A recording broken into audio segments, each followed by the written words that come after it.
Exodus chapter 10. Then the Lord said to Moses, "Go to Pharaoh, for I have hardened his heart and the hearts of his officials, so that I may perform these signs of mine among them, that you may tell your children and grandchildren how I dealt harshly with the Egyptians, and how I performed my signs among them, and that you may know that I am the Lord." So Moses and Aaron went to Pharaoh and said to him, "This is what the Lord, the God of the Hebrews, says. How long will you refuse to humble yourself before me? Let my people go, so that they may worship me. If you refuse to let them go, I will bring locusts into your country tomorrow. They will cover the face of the ground so that it cannot be seen. They will devour what little you have left after the hail, including every tree that is growing in your fields. They will fill your houses and those of all your officials and all the Egyptians, something neither your parents nor your ancestors have ever seen from the day they settled in this land until now." Then Moses turned and left Pharaoh. Pharaoh's officials said to him, "How long will this man be a snare to us? Let the people go, so that they may worship the Lord their God. Do you not yet realize that Egypt is ruined?" Then Moses and Aaron were brought back to Pharaoh. "Go, worship the Lord your God," he said. "But tell me, who will be going?"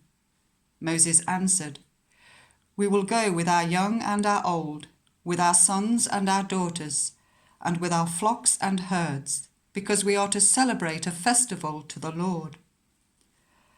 Pharaoh said, "So I must let you go with your wives and children.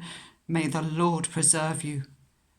Clearly you are bent on evil. Oh no, let only the men go and worship the Lord, since that's what you have been asking for." Then Moses and Aaron were driven out of Pharaoh's presence. And the Lord said to Moses, "Stretch out your hand over Egypt, so that locusts swarm over the land and devour everything growing in the fields, everything left by the hail." So Moses stretched out his staff over Egypt, and the Lord made an east wind blow across the land all that day and all that night. By morning the wind had brought the locusts. They invaded all Egypt and settled down in every area of the country in great numbers. Never before had there been such a plague of locusts, nor will there ever be again. They covered all the ground until it was black. They devoured all that was left after the hail, everything growing in the fields and the fruit on the trees. Nothing green remained on tree or plant in all the land of Egypt. Pharaoh quickly summoned Moses and Aaron and said, "I have sinned against the Lord your God and against you. Now forgive my sin once more and pray to the Lord your God to take this deadly plague away from me." Moses then left Pharaoh and prayed to the Lord, and the Lord changed the wind to a very strong west wind, which caught up the locusts and carried them into the Red Sea. Not a locust was left anywhere in Egypt. But the Lord hardened Pharaoh's heart, and he would not let the Israelites go.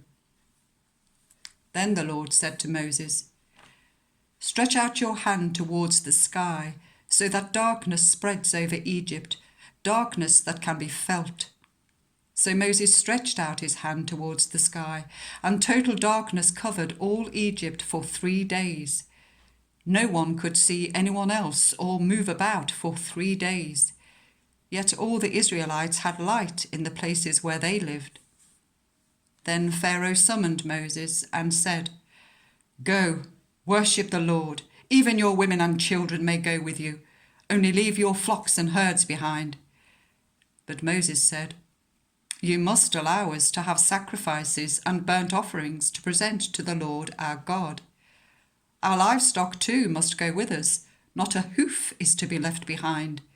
We have to use some of them in worshipping the Lord our God, and until we get there, we will not know what we are to use to worship the Lord." But the Lord hardened Pharaoh's heart, and he was not willing to let them go. Pharaoh said to Moses, Get out of my sight. Make sure you do not appear before me again. The day you see my face, you will die." "Just as you say," Moses replied. "I will never appear before you again."